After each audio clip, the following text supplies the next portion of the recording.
अस्सलाम वालेकुम, मेरा नाम है जहांसेब हाशमी और ये है होंडा सिविक ओरियल 2022 और टोयोटा कोरोला ग्रैंडी एक्स 2022 मॉडल। ये दोनों गाड़ियां 22 मॉडल हैं, लेकिन सिविक की 11 जनरेशन है जो कि रिसेंट लॉन्च हुई है और बाय द वे कोरोला की भी 11 जनरेशन ही है। प्राइस के लिहाज से दोनों गाड़ियां करीब ही हैं और कुछ फीचर इस गाड़ी में ज़्यादा अच्छे आते हैं, कुछ फीचर इस गाड़ी में ज़्यादा अच्छे आते हैं और इन दोनों गाड़ियों का आज मैं कंपेयर करने वाला हूँ क्योंकि इन गाड़ियों की प्राइसेस भी आसपास ही हैं। अगर कुछ मेन हाईलाइट्स बताई जाएँ तो इस गाड़ी की जनरेशन नहीं है, ये गाड़ी बिल्कुल नई शेप है और ये गाड़ी 2015 से आ रही है, लेकिन ये गाड़ी फीचर्स बहुत ज़्यादा ऑफर करती है as compare to this car. तो इन दोनों गाड़ियों के प्रोस एंड कॉन्स में इस रिव्यू में कवर करने वाला हूं। और अगर बात की जाए इनकी प्राइसेस की तो इस गाड़ी की डिमांड 83 लाख रुपीस है और इस गाड़ी की डिमांड 79.5। ये दोनों गाड़ियां इसी रेंज के आसपास वेरी करती हैं। आपको इतने में ही ग्रैंडी भी मिल सकती है और ओरियल भी मिल सकती है, लेकिन दोनों गाड़ियों में से कौन सी बेहतर है आपको इस कंपेरिजन के बाद काफ़ी हद तक आइडिया हो जाएगा। So overall these are great cars and today I am going to compare them. ये दोनों गाड़ियाँ साइकिल मोटरस्पोर्ट के पास अवेलेबल है। साइकिल मोटर्स की टोटल 2 ब्रांचेस हैं, एक रावलपिंडी में DH2 के गेट 1 के ऑपोजिट लोकेटेड है और फिर एक रावलपिंडी में मरी रोड पर लोकेटेड है। इन दोनों ही ब्रांचेस पे सिर्फ गाड़ियों की बाइंग एंड सेलिंग ही नहीं बल्कि गाड़ियों में काम भी किए जाते हैं, जैसा कि tints, wrap, ceramic coating, PPF, graphene coating और इसके अलावा फिर यहाँ पे गाड़ियाँ फेसलिफ्ट भी की जाती हैं। आप 2015 वाली गाड़ी को इस तरह की शेप भी दे सकते हैं और सिविक स्टैंडर्ड या ओरियल को RS में भी कन्वर्ट कर सकते हैं। तो गाड़ियों में किसी भी तरह की मॉडिफिकेशन या पेंट जॉब के काम करिए, cycle motorsports is the place. Overall, these are great cars and today I'm going to compare them. Let's start with the exterior of these cars. Looks के लिहाज से ये दोनों गाड़ियाँ अपनी अपनी जगह हैं, लेकिन मेरे ख्याल से एग्रेसिव ये वाली गाड़ी ज़्यादा लगती है। इसको एक बार फेसलिफ्ट किया गया और 2021 में इसकी लुक्स को दोबारा से फ्रेश किया गया था और उसके बाद इस गाड़ी के नाम के साथ अब ग्रैंडी एक्स का बैच ऐड कर दिया गया है। बम्पर इस गाड़ी काफ़ी एग्रेसिव है, इनमें ये बॉडी किट्स भी आती हैं और उसके अलावा इसके फ्रंट पे ये एक ब्लैक वाला पार्ट ऐड कर दिया गया है जैसा कि टोयोटा की मोस्टली कार्स में आता है। इसके अलावा ये गाड़ी फ्रंट पे फ्रंट कैमरा भी ऑफर करती है और इसकी हेडलाइट्स में भी फीचर ज़्यादा आते हैं, इस तरह से कि ये 22 राउंड वाली हैं और इनमें DRL भी दी गई है, जबकि सिविक में ऐसा नहीं है। सिविक की हेडलाइट्स बिल्कुल बेसिक सी हैं। इस पर प्रोजेक्शन लैंप आता है स्टैंडर्ड में भी और ओरियल में भी और इसके अंदर हेलोजन लैंप आता है, यानी कि येलो वाली लाइट। ये मेरे ख्याल से बड़ी अजीब चीज़ है, आप 80 लाख प्लस की गाड़ी ले रहे हैं और उसमें आपको हेडलाइट्स भी LED वाली नहीं मिल रही। बाकी फ्रंट पे दोनों ही गाड़ियाँ फ्रंट कैमरास ऑफर करती हैं और दोनों ही गाड़ियों में फॉग लैंप भी आते हैं जो कि LED में है। सिविक में चीज़ वियर्ड है, LED फॉग लैंप लेकिन हेलोजन हेडलाइट। बाकी ग्रैंडी में फीचर ज़्यादा आते हैं, इस तरह से कि इस गाड़ी के जो वाइपर्स हैं ये भी रेन सेंसिंग हैं, यानी कि बारिश को सेंस करके ऑटोमेटिकली ऑन या ऑफ होंगे। सिविक में ये फीचर नहीं आता। हेडलाइट्स इन दोनों ही गाड़ियों की ऑटो के फीचर के बगैर आती हैं, लेकिन सिविक की क्योंकि जनरेशन नहीं है तो इसकी एक अपनी ही लुक है। ये गाड़ी जिसके ही पास हो उसको आइडिया होगा कि ये गाड़ी बिल्कुल लेटेस्ट है, हालांकि इस गाड़ी को लोगों ने 2015 वाली कार को फेसलिफ्ट करवा के इस तरह की शेप दी हुई है। तो मेरे ख्याल से अगर आपको एक नई दिखने वाली कार चाहिए तो ये गाड़ी बेस्ट ऑप्शन है, लेकिन अगर आपको फीचर से मतलब है और ड्यूरेबिलिटी से तो ये गाड़ी भी एक अच्छा ऑप्शन है। खैर ये तो हो गए फ्रंट लुक्स। अगर बात कीजिए साइड प्रोफाइल की तो ये सिविक की साइड प्रोफाइल है, यहाँ पे कैरेक्टर लाइंस बहुत स्ट्रॉन्ग दी गई हैं जो कि फ्रंट फेंडर से टेल लाइट से कंटिन्यू करती हैं और इसके अलावा ये गाड़ी फीचर्स के लिहाज से भी अच्छी है, इस तरह से कि इस गाड़ी में साइड मिरर जो हैं रिट्रैक्टेबल भी आते हैं, एडजस्टेबल भी आते हैं और इनमें ऑटो का फीचर भी है, यानी कि अगर मैं इस गाड़ी को यहाँ से लॉक अनलॉक करूँगा तो ये फोल्ड अनफोल्ड होंगे और इसमें फिर ये इंडिकेटर भी आते हैं और डेफिनेटली गाड़ी क्योंकि नई शेप है तो मेरे ख्याल से इस गाड़ी को बहुत ज़्यादा एज हासिल है ग्रैंडी के ऊपर। फिर इसके अलावा ये गाड़ी सनरूफ ऑफर करती है, इसमें क्रोम आता है यहाँ पे, इसके RS पेंट्स के अंदर क्रोम नहीं आता। सिविक के अंदर एक और चीज़ अच्छी है वो ये है कि इसके वाइपर थोड़े से हिडन है, ये बोनट के नीचे दिए गए हैं जबकि ग्रैंडी में ये बिल्कुल एक्सपोज हैं। फिर इसके अलावा रिम इस गाड़ी में 16 इंचेस के हैं, टायर इस गाड़ी में जनरल के हैं और इसमें जो रूफ है ये सिंगल ही पीस आती है, इसमें कोई जॉइंट नहीं है। ये चीज़ यूजुअली बड़ी कार्स में आती है जैसे कि ऑडी A6 वगैरह में, उसकी भी शायद सिंगल पीस होती है, इसकी भी सिंगल पीस है, इसमें कोई जॉइंट नहीं है। तो ये एक डिस्टिंक्टिव सी चीज़ है। और अगर बात कीजिए ग्रैंडी की साइड प्रोफाइल की तो यहाँ पे सब कुछ बड़ा मैच्योर सा है, यहाँ पे कैरेक्टर लाइंस बड़ी स्मूथ सी दी गई हैं, डुअल वीडियो की बैचिंग दी गई है। साइड मिरर इस गाड़ी के भी सेम फीचर्स ऑफर करते हैं, यानी कि रिट्रैक्टेबल भी हैं, एडजस्टेबल भी हैं, इनमें ऑटो का फीचर भी आता है और ये गाड़ी भी सनरूफ ऑफर करती है। इसमें भी विंडोज़ के आसपास क्रोम दिया गया है, लेकिन इसकी डोर हैंडल्स के अंदर भी क्रोम दिया गया है। इसके रिम भी एल्यूमिनियम की फिनिश में है और ग्रैंडी की एक्स वाले बैच के बाद से इसमें क्रोम बहुत सारा कर दिया गया। फिर इसके अलावा इसमें सॉफ्ट अनलॉक सीट ड्राइवर के पास आता है, पैसेंजर के पास नहीं आता, जबकि सिविक में ये पैसेंजर के पास भी आता है। और इसके अलावा फिर ये इसमें साइड स्कर्ट्स दी गई हैं जो कि इसकी लुक में एक अच्छा टच ऐड करती हैं। रिम इस गाड़ी में भी 16 इंचेस का है, लेकिन टायर इसमें बेहतर आता है। अगर बात कीजिए रेयर इनकी तो ग्रैंडी की साइड प्रोफाइल है, इसमें रूफ पे कोई शार्प एंटीना वगैरह नहीं आते और ग्रैंडी में fuel tank capacity comparatively civic से ज़्यादा है। ग्रैंडी का फ्यूल टैंक 55 लीटर्स का होता है, जबकि सिविक का फ्यूल टैंक इससे कम है, जो कि मैं आगे कवर करूंगा अभी। और इसके अलावा इसके बैक पे ये एक्सटेंशन भी ऐड कर दी गई है फेसलिफ्ट के बाद से। और ये सिविक की साइड प्रोफाइल, इसमें कोई साइड स्कर्ट्स वगैरह नहीं आती, लेकिन बैक पे क्वार्टर ग्लास दिया गया है। और इसके फ्यूल टैंक कैपेसिटी 47 लीटर्स की है। नॉनदलेस ये दोनों ही गाड़ियाँ आपको तकरीबन 600-650 किलोमीटर तक की रेंज प्रोवाइड कर सकती हैं। बाकी इसमें बैक पे ये शार्प एंटीना दिया गया है। इसके बाद अगर बात कीजिए इन गाड़ियों को रेयर एंड की, तो ये भी हर किसी की अपनी ओपिनियन है। ये गाड़ी थोड़ी लेटेस्ट शेप है, इसकी लुक थोड़ी ज़्यादा एग्रेसिव आती है। इसमें जो आर्स वर्जन आता है सिविक के अंदर, उसकी लुक थोड़ी एग्रेसिव होती है, लेकिन ये गाड़ी बिल्कुल बेसिक सी है। इसकी लुक बहुत ज़्यादा मज़ेदार है। बैक पे इसके बम्पर में ये एक्सटेंशन आती हैं। ये ब्लैक वाला पोर्शन ऐड कर दिया गया है एक्स के बाद से, और इसके अलावा ग्रैंडी अगेन बहुत सारा क्रोम ऑफर करती है। इस गाड़ी को 2017 में फेसलिफ्ट किया गया था, जिसके बाद से इसकी टेल लाइट्स के अंदर ये क्रोम वाला पोर्शन बहुत बड़ा कर दिया गया, और उसके अलावा फिर इस बैक पे बहुत सारे बजट ऐड कर दिए गए हैं। टोयोटा कोरोला ऑल्टिस ग्रैंडी 1.8X, और फिर इसमें सेंटर में भी क्रोम आता है, जबकि सिविक में सब कुछ बड़ा मैच्योर सा दिया गया है।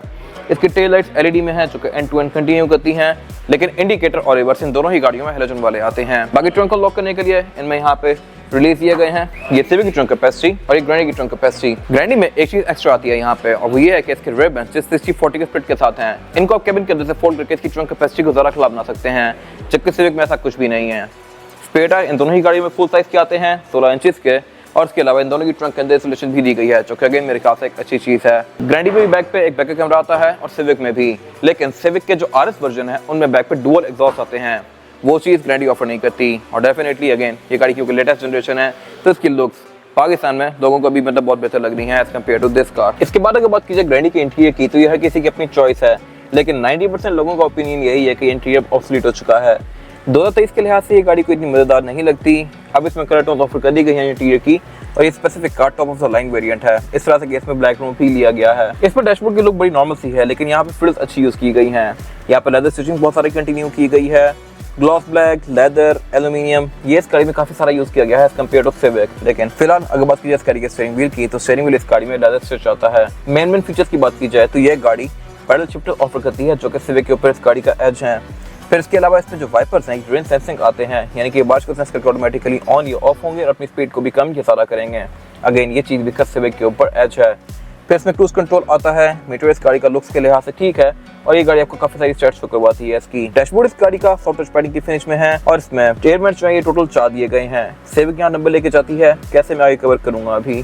फिर इसमें एयर वेंट्स के अंदर ये एल्यूमिनियम की फ्रिल्स दी गई हैं, और इसका जो डैशबोर्ड है ये भी फेसलिफ्ट वाला है। डैशबोर्ड के सेंटर में स्क्रीन दी गई है, जो कि सिविक से बहुत सारा प्रीमियम है। इसके अंदर Toyota show, Toyota connect, front cam वगैरह बहुत सारी चीजें आती हैं, जो कि मैंने डिटेल रिव्यूज में कवर की हुई हैं। लेकिन ओवरऑल फीचर इस गाड़ी की स्क्रीन में कंपैरेटिवली सिविक स्क्रीन से ज्यादा आते हैं। फिर उसके अलावा नीचे क्लाइमेट कंट्रोल दिया गया है, जो कि इसमें सिंगल जोन है। सिविक कैसे बेहतर है, कैसे मैं आगे कवर करूंगा अभी। और उसके अलावा नीचे पर यहाँ पे ऑक्स इनपुट, चार्जिंग इनपुट वगैरह दिए गए हैं। उससे पीछे इस गाड़ी का गेयर सिलेक्टर दिया गया है, और उसमें जो गेयर सिलेक्शन है वो है P-R-N-D, और डी में करके आप इस गाड़ी को मैनुअली भी चला सकते हैं लाइक दिस। ये चीज़ इस गाड़ी में बेहतर है। यहाँ पैडल शिफ्टर्स भी दिए गए हैं, और इसके अलावा फिर इस गाड़ी में ड्राइविंग मोड्स भी आते हैं, जैसा कि स्पोर्ट मोड, और फिर यहाँ पर ट्रैक्शन कंट्रोल भी दिया गया है। उससे पीछे इसकी हैंड ब्रेक दी गई है, जो कि सिंपल है। सिविक यहाँ नंबर लेके जाती है। सेंटर कंसोल दिया गया है, जो कि नॉर्मल सा है। अगेन सिविक का ज़्यादा स्पेशियस आता है। और अगर बात कीजिए इस गाड़ी की सीट्स की, तो ये सारी ही लेदर की फिनिश में है, और ये कार ब्लैक क्रोम के साथ है। इसमें क्रोम काफ़ी सारा यूज़ किया गया है इंटीरियर के अंदर। इसकी डोर हैंडल जो हैं ग्रैंडी में ये क्रोम में आते हैं, और उसके अलावा इसमें सिर्फ ड्राइवर की विंडो सिंगल टैप वाली है, पैसेंजर की नहीं है। अगेन सिविक में फ्रंट की दोनों विंडो सिंगल टैप वाली आती हैं, और आरएस के अंदर चारों विंडो सिंगल टैप वाली आती हैं। फिर इसके अलावा इस गाड़ी के साइड में रिट्रैक्टेबल हैं, एडजस्टेबल भी हैं, लेकिन इसमें जो डोर लॉकर अनलॉकर है वो सिर्फ ड्राइवर के पास दिया गया है। सिविक में पैसेंजर के पास भी आता है, जो कि मैं आगे दिखाऊंगा आपको। लेकिन ग्रैंडी में जो चीज़ें बेहतर हैं वो ये है कि इसमें एक तो rear view mirror auto dimming वाला आता है। केबिन लाइट्स भी बहुत सारी आती हैं। इसमें यहाँ पे वैनिटी मिरर के ऊपर भी लाइट्स दी गई हैं। यहाँ टोटल 7 केबिन लाइट्स हैं, और इसके अलावा ये दोनों गाड़ियाँ सनरूफ ऑफर करती हैं। तो अगर मैं आपको मेन चीज़ें बताऊँ तो इस गाड़ी में पैडल शिफ्टर्स आते हैं, ऑटो डिमिंग वाला रिव्यू मिरर आता है, ड्राइव मोड्स आते हैं, स्क्रीन इस गाड़ी की बेहतर है, और इसके अलावा फिर इसमें केबिन लाइट्स भी काफ़ी सारी आती हैं। बाकी सारे फीचर्स सिविक में ज़्यादा हैं। और अब मैं आ गया हूँ होंडा सिविक के इंटीरियर में। मेरे ख्याल से ये इंटीरियर लुक्स के लिहाज से बहुत ज़्यादा बेहतर है। ये इंटीरियर क्योंकि वाइट में है तो ये काफ़ी ब्राइट लग रहा है। मुझे पर्सनली बेज इंटीरियर ज़्यादा पसंद है, और इसके अलावा लुक्स के लिहाज से भी ये काफ़ी अपडेटेड है मॉडर्न डे के लिहाज से। फिलहाल अगर बात की जाए स्टीयरिंग व्हील की, तो स्टीयरिंग व्हील की जो फील है ये ग्रैंडी की ज़्यादा बेहतर है, क्योंकि इस गाड़ी में ये बिल्कुल प्लास्टिक का है, जबकि ग्रैंडी में इसके ऊपर लेदर की स्टिचिंग आती है। लेकिन इसके जो स्पोक्स पे कंट्रोल्स हैं ये ज़्यादा हैं, इस तरह से कि इसमें वॉल्यूम और क्रूज तो दिया ही गया है, लेकिन यहाँ पे एक स्क्रॉलर व्हील दिया गया है, जहाँ से आप इसके मीटर के बीच में नेविगेट कर सकते हैं। इस गाड़ी का मीटर भी हाफ डिजिटल है और हाफ एनालॉग है। जो डिजिटल वाला पोर्शन है यहाँ पे गाड़ी आपको बहुत सारी डिफरेंट चीज़ें शो करवाती है, जैसे कि ट्रिप्स, एवरेज किलोमीटर पर लीटर, आप इस डिस्प्ले को कस्टमाइज भी कर सकते हैं। फिर यहाँ पे गाड़ी आपको मेंटेनेंस इंटरवल शो करवाती है, ड्राइवर अटेंशन शो करवाती है, और ये सारी की सारी चीज़ें ग्रैंडी में नहीं आती। इसके अलावा इसके मीटर की ओवरऑल जो प्रेजेंटेशन है ये भी सारा अच्छी है, लेकिन इस गाड़ी में जो वाइपर्स हैं ये रेन सेंसिंग नहीं आते। बाकी अगर बात कीजिए डैशबोर्ड की हाउसिंग की तो ये अगेन नॉर्मल सी है, ग्रैंडी की प्रेजेंटेशन ज़्यादा बेहतर है, लेकिन इसमें जो स्क्रीन है ये डैशबोर्ड से ऊपर निकली हुई है। ये फ्लोटिंग डिज़ाइन है जो कि आजकल ज़्यादा इन है। आपको टुक्सन मोस्टली कार्स में ये ऐसा ही नज़र आएगा, बेशक सोनाटा हो या ऑडी वगैरह हो, उनमें इसी तरह ऊपर निकलता है, लेकिन फीचर्स के लिहाज से कंपैरेटिवली ग्रैंडी इससे बेहतर है। इसमें भी ऑक्स यूएसबी वगैरह इस तरह की सारी चीज़ें आती हैं, लेकिन कुछ चीज़ें उसमें ज़रा आती हैं। बाकी फिर इसमें फ्रंट कैमरा भी दिया गया है, और इसके अलावा नीचे फिर ये एयर वेंट्स दिए गए हैं। एयर वेंट्स की ग्रिल भी इस गाड़ी में उससे ज़्यादा बेहतर है, यह हेक्सागोनल पैटर्न के अंदर है, और इसमें एयर वेंट आते भी 6 हैं, 4 डैशबोर्ड में, 2 रेयर पैसेंजर्स के लिए। फिर इसके अलावा नीचे एक क्लाइमेट कंट्रोल दिया गया है। क्लाइमेट कंट्रोल सिविक की 11 जनरेशन में डुअल जोन आता है, यानी कि ड्राइवर और पैसेंजर अपनी मर्जी के लिहाज से इसके टेम्परेचर को एडजस्ट कर सकते हैं। अगेन ये चीज़ ग्रैंडी में नहीं है, और ये एक बड़ा एज है उस गाड़ी के ऊपर। ये चीज़ टुक्सन वगैरह में आती है, लेकिन इसमें भी दी गई है। फिर यहाँ पे एक मैक्स क्रूज ऑप्शन भी आता है जो कि अगेन ग्रैंडी में नहीं है। बाकी नीचे ये ऑक्स इनपुट वगैरह दिया गया है, ड्रॉ दी गई है, और इसमें जो गेयर सिलेक्शन है वो है PRND, स्पोर्ट्स और लोड। आप इस गाड़ी को मैनुअली नहीं चला सकते। ग्रैंडी आने में लेके जाती है, उसमें पैडल शिफ्टर्स भी आते हैं, और आप उसके गेयर्स को भी मैनुअली शिफ्ट कर सकते हैं, जैसा कि मैंने दिखाया था। फिर इसमें यहाँ पे एक इकॉन मोड दिया गया है, और इसकी पार्किंग ब्रेक दी गई है। पार्किंग ब्रेक इस गाड़ी में बेहतर है। ये इलेक्ट्रॉनिक आ रही है सिविक एक्स से ही, और इसके अलावा फिर यहाँ पे कप होल्डर्स दिए गए हैं, और सेंटर कंसोल दिया गया है। सेंटर कंसोल इस गाड़ी में काफ़ी स्पेशियस आता है। इसके अलावा अगर बात की जाए इस गाड़ी की सीट्स की, तो ये भी लेदर की फिनिश में है, इसमें स्टिचिंग कंटिन्यू करती है।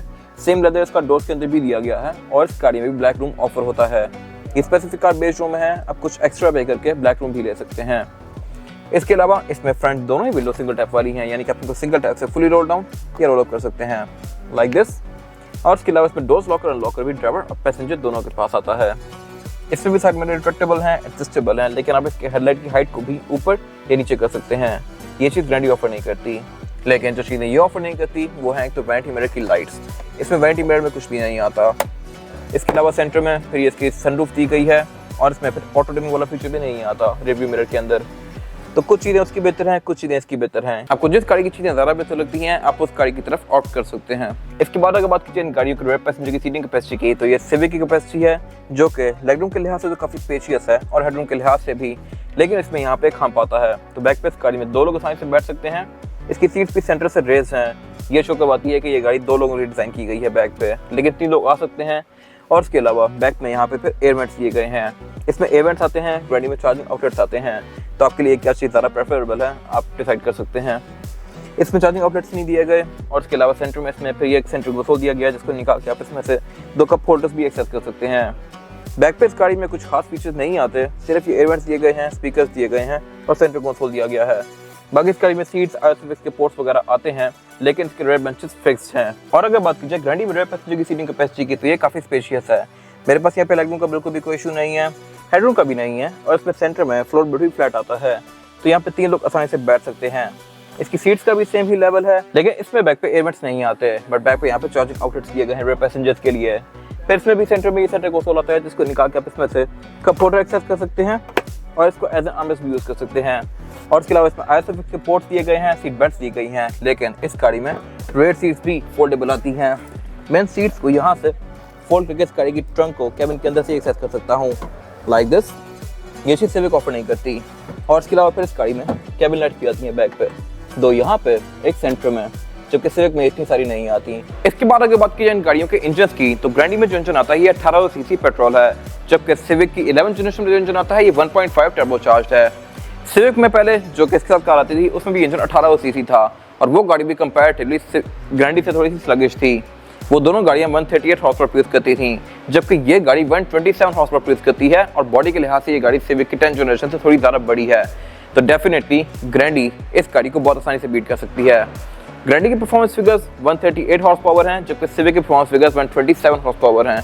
तो यहाँ पे हॉर्स पावर का भी डिफरेंस है, लेकिन इसी गाड़ी के अंदर एक और इंजन आता है सिविक RS। वो गाड़ी कंपैरेटिवली ग्रैंडी या किसी भी कार से बहुत ज़्यादा तेज़ है, जो कि पाकिस्तान में ऑफर होती हैं। वो गाड़ी आराम से सोनाटा को भी बीट कर सकती है और वो गाड़ी 178 हॉर्स पावर प्रोड्यूस करती है।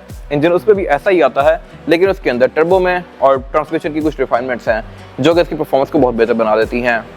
नॉनदलेस ये दोनों गाड़ियाँ एवरेज ऑलमोस्ट सेम ही देती हैं, तकरीबन 11 से 12 की विद इन सिटी। लॉन्ग पे गाड़ियाँ 14-15 भी जा सकती हैं depending upon driving pattern. Transmission इन दोनों ही गाड़ियों में CVT आती है, इनमें ABS भी आता है और इसके अलावा ट्रैक्शन कंट्रोल भी आता है, ड्राइव मोड्स भी आते हैं, लेकिन डेफिनेटली ग्रैंडी इस गाड़ी से ज़्यादा तेज़ है। बाकी दोनों ही गाड़ियों के बोर्ड के अंदर इंसुलेशन दी गई है, बोर्ड इन गाड़ियों के स्टैंड से ओपन होते हैं, लेकिन ग्रैंडी का इंजन कैबिन थोड़ा वेल कवर्ड है। सिविक में सब कुछ बिल्कुल एक्सपोज है, बेशक वो फेंडर्स हो, रेडिएटर हो, बम्पर के नट्स वगैरह हो, बहुत कुछ इसमें बिल्कुल एक्सपोज है, जो कि ग्रैंडी में ये थोड़ा सा बेहतर है। इसके अलावा यहाँ पे कुछ खास है नहीं। इसके बाद अगर बात कीजिए टायर साइज़ की, तो ग्रैंडी में टायर साइज जो आता है ये 205, 55 और 16। इसमें 16 इंच का रिम दिया गया है, लेकिन टायर्स गाड़ी में बेहतर आता है। योकोहामा का एडवांस, जो कि कंपैरेटिवली से अगर टायर से कम प्रीमियम है, जो कि मैं कवर करूँगा अभी। और इसके अलावा इस गाड़ी में ABS भी आती है, ऑयल डिस्क ब्रेक भी आती है। रिम इस गाड़ी में 16 इंच का है और ये डुअल कॉम्बिनेशन में है, एल्यूमिनियम और ग्रे के। जबकि सिविक में जो टायर साइज है ये है 215, 55 और 16। रिम इस गाड़ी में भी 16 इंच का आता है और ये भी डुअल कॉम्बिनेशन में है, एल्यूमिनियम और ग्रे के।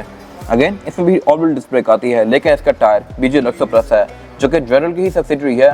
ग्रैंडी में टायर से बहुत बेहतर आता है, तो मेरे ख्याल से ग्रैंडी यहाँ नंबर ले जाती है। ये था आज का रिव्यू। अगर आपकी रिव्यू पसंद आया तो इस वीडियो को लाइक कीजिए, मेरे चैनल को सब्सक्राइब कीजिए, और अगर आपके पास इन गाड़ी से रिलेटेड कोई भी राय है तो उसको कमेंट सेक्शन में शेयर जरूर कीजिएगा, ताकि वो लोग जो ये गाड़ियाँ लेने वाले हैं वो आपकी राय से फ़ायदा उठा सकें। अपना ख्याल रखिएगा। Thank you.